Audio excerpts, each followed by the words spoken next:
वंचित बहुजन आघाडीकडून पुणे लोकसभेची जागा ही वसंत मोरेंना देण्यात आलेली आहे आणि आता त्यांनी या ठिकाणी छत्रपती शिवाजी महाराजांना पुष्पहार अर्पण करून या ठिकाणी एका अर्थाने त्यांच्या प्रचाराचा नारळ देखील फोडलेला आहे। स्वतः वसंत तात्या मोरे सध्या आपल्या सोबत आहेत। तात्या, आतापर्यंत ही लढत दुहेरी होती, मात्र तुम्ही एंट्री केल्यानंतर आता ही तिहेरी लढत झालेली आहे। मला वाटतं की मी खरं तर एबीपी माझाचे मनापासून धन्यवाद देईल, कारण तुम्ही मी कालच्याला जशी माझी उमेदवारी जाहीर झाली त्यावेळेस तुम्ही जो माझी बातमी तुमच्यामध्ये मी पाहिली वाचली ती की वसंत मोरेंचा खतरनाक डाव, हा डाव 12 तारखेला ठरलेला होता। फक्त त्याच्यासाठी मी वंचित बहुजन आघाडीचे सन्माननीय नेते बाळासाहेब आंबेडकर, सुजात आंबेडकर यांचं मी मनापासून आभार मानेन की त्यांनी ज्या दिवशी मी त्यांना भेटलो त्याच दिवशी मला या सगळ्या गोष्टींच्या बाबतीमध्ये माझं बोलणं झालं। परंतु दुसऱ्या दिवशी बाळासाहेबांना परत एकदा प्रचारासाठी अकोल्याला जायचं होतं। सुजात आंबेडकर सुद्धा त्या दिवशी दुसऱ्या दिवशी प्रचाराला जाणार होते, त्यामुळे परत 2-3 दिवसाचा हा गॅप पडला आणि मी 2-3 दिवसात त्यांना म्हटलं की मला थोडं माझ्या कार्यकर्त्यांबरोबर, सकल मराठा समाजाच्या काही लोकांबरोबर मला बोलू द्यात, त्याच्यानंतरनं मी माझी भूमिका तुमच्या समोर मांडतो। आणि ती त्या दिवशीच मांडली होती। खऱ्या अर्थाने शिक्कामोर्तब माझं त्याच दिवशी झालं होतं, पण कालच्याला फायनल झालं। हा डाव तुम्ही आखला होता, पण आता कुणावर हा डाव असणार आहे तुमचा? हा डाव ज्यांनी या शहराचं वाटोळं केलं त्या भारतीय जनता पार्टीच्या विरोधात असणार। परंतु असं वाटतंय का तुमची टक्कर थेट त्यांच्याशी होणार आहे का दुसऱ्या कुठल्या उमेदवाराला त्याचा फटका बसेल? नाही, वसंत मोरेंनी आयुष्यात कधी नोरा कुस्ती केली नाही आणि वसंत मोरे चितपटच मारणार 100%। त्याच्यामुळे कधी म्हणजे अर्थातच तुम्ही फॉर्म कधी भरणार आहात आणि प्रचार म्हणजे सुरुवात तर करताय तुम्ही, कुठले प्रश्न घेऊन तुम्ही पुणेकरांसमोर जाणार आहात? माझा पुणेकरांचा महत्वाचा गेली 15 वर्ष मी या शहरामध्ये नगरसेवक म्हणून काम करतोय, या शहराचा विरोधी पक्षनेता म्हणून काम केलेलं आहे, या शहराचा 6 वर्ष गटनेता म्हणून काम केलेलं आहे, स्टँडिंग कमिटी केली आहे, शहर सुधारणा केली आहे, विधी समिती केली, प्रभागाध्यक्ष राहिलेलो आहे। या सगळ्या घटनांमुळे मला या शहराचे सगळे प्रश्नांची जाण आहे। त्याच्यातला विशेषतः कुठला मोठा प्रश्न असेल तो वाहतुकीचा आहे, ट्रॅफिकची समस्या आहे। आज शहरातल्या कुठल्याही रस्त्यावरती, अगदी मुख्य रस्त्यावरती जा नाही तर अंतर्गत गल्लीबोळांमध्ये जा, तुम्हाला ट्रॅफिक दिसणार आहे। त्यामुळे मला सगळ्यात महत्त्वाचं काम या शहराचं काय करायचं असेल तर वाहतूक समस्येवरती करायचं आहे, पाणी समस्येवरती करायचं आहे, कचऱ्याच्या नियोजनावरती करायचं आहे, माझ्या शहराची आरोग्य व्यवस्था।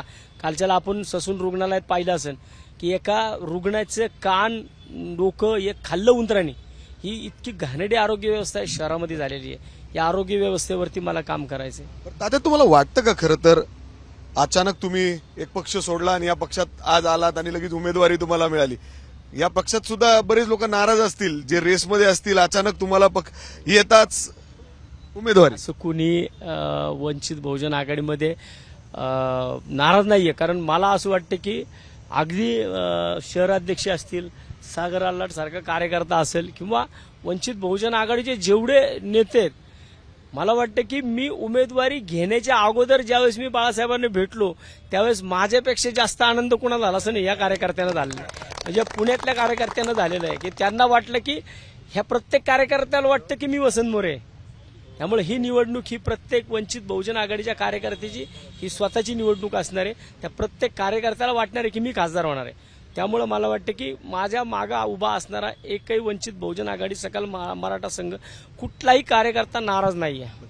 परंतु वसंत, आपण जर आतापर्यंत बघितलं तर गेल्या वेळेस सुद्धा जेव्हा वंचित बहुजन आघाडीचा उमेदवार होता त्याचा पुरेपूर फटका हा महाविकास आघाडीच्या उमेदवाराला बसलेला होता। आता देखील तसेच चित्र कुठेतरी निर्माण होतोय। तुमचा एक मोठा फटका जे आता महाविकास आघाडीचे उमेदवार आहेत त्यांना मोठा फटका बसेल असं तुम्हाला वाटत नाही का? थेट ही लढत नसून मी कुणाला फटके द्यायच्या भानगडीत पाडणार नाहीये, कारण त्यांचेच फटके त्यांना बसणार आहेत। मी काय, माझी काही गरज नाही ना, माझा मतदार ठरलेला आहे। माझा मुद्दा हा विकासाचा मुद्दा आहे। त्यांचे जे आता मुद्दे चालू आहेत की तू शिक्षित आहे का अशिक्षित आहे, तू स्मार्ट आहे का मी स्मार्ट आहे, मला माझं पुणे स्मार्ट करायचंय। मला बाकीचं काय कोण स्मार्ट आहे नुसते डोळ्यावरती गॉगल घालून आणि एसी गाड्यांमधून फिरून पुणे स्मार्ट होणार नाही। मला वाटतं त्यासाठी तुम्हाला फिरतं असं एसी गाड्यांमधून आहेत खूप आहे, तुम्हाला माहिती आहे ना, कोणाकोणाच्या 2-2, 3-3 कोटीच्या गाड्या कोणाच्या आहेत ते सगळ्या पुण्याला माहिती आहे। त्यामुळे आता या भविष्यात या सगळे विषय बाहेर येतील आणि खऱ्या अर्थानं कुणाला पुण्याचा विकास करायचा आहे आणि कुणी 5 वर्ष सत्ता असताना पुणे बाकास केलं, कुणी पुणे शहराचं वाटोळं केलं, या सगळ्या गोष्टी येणाऱ्या ज्या दिवशी 18 ते 25 या कालावधीमध्ये माझा फॉर्म भरला जाईल त्याच्यानंतरनं माननीय बाळासाहेब आंबेडकर, सुजात आंबेडकर यांनी मला शब्द दिला आहे की ते स्वतः प्रत्यक्षामध्ये या शहरामध्ये माझ्यासाठी प्रचाराला येणार आहेत आणि ते माझ्यासाठी प्रचाराला आल्यानंतर खऱ्या अर्थानं वंचित बहुजन आघाडीची या पुणे शहरामध्ये, सकल मराठा समाजाची या पुणे शहरामध्ये, मुस्लिम मतदारांची या पुणे शहरामध्ये काय ताकद वसंत मोरेच्या पाठीमागे उभी राहते ना, ती तुम्ही प्रत्यक्ष काय ताकद असेल, अंदाज कुठपर्यंत जाताल? मी आज सांगतो तुम्हाला, छत्रपती शिवाजी महाराजांच्या पुतळ्याच्या समोर 50 ते 55 हजाराच्या फरकाने वसंत मोरे पुण्याचा खासदार झालेला असेल. ते लिहून ठेवा. लय विश्वास. प्रचंड एक तुम्ही आत्मविश्वास आहे आणि ही जनता आहे. माझ्या बरोबर मोदी, राहुल गांधी असे कोणी नाहीये. माझ्या संघ माझं गेलता तर तुम्ही सगळ्यांकडे हो तात्या. गेलतो ना, पण त्यांना मी पुण्याची सांगड जुळवण्याकरता प्रत्येकाकडे गेलो होतो की पुण्याचा जो जो वॉशिंग मशीनच्या विरोधात आहे ना त्याच्याकडे मी जाऊन आलो. पण प्रत्येकाने शेवटी काय काय ठिकाणी त्यांच्या मॅनेजमेंट पाहिल्या आणि ते स्वतःचं हित बघून गप्प बसले. आतापर्यंत जर आपण बघितलं तर ही तिहेरी लढत झालेली आहे. वसंत मोरे यांना वंचित बहुजन आघाडीकडून जी उमेदवारी या ठिकाणी देण्यात आलेली आहे, एका अर्थाने त्यांनी आज या ठिकाणी प्रचारात देखील सुरुवात केलेली आहे आणि अशा पद्धतीने प्रकाश आंबेडकर स्वतः या ठिकाणी प्रचाराला येतील आणि ते विजय होतील असा पूर्ण विश्वास या ठिकाणी वसंत मोरे व्यक्त करतायत. कॅमेरामॅन विजय राऊत, मी मिकी गई, एबीपी माझा, पुणे. एबीपी माझा, उघडा डोळे बघा नीट.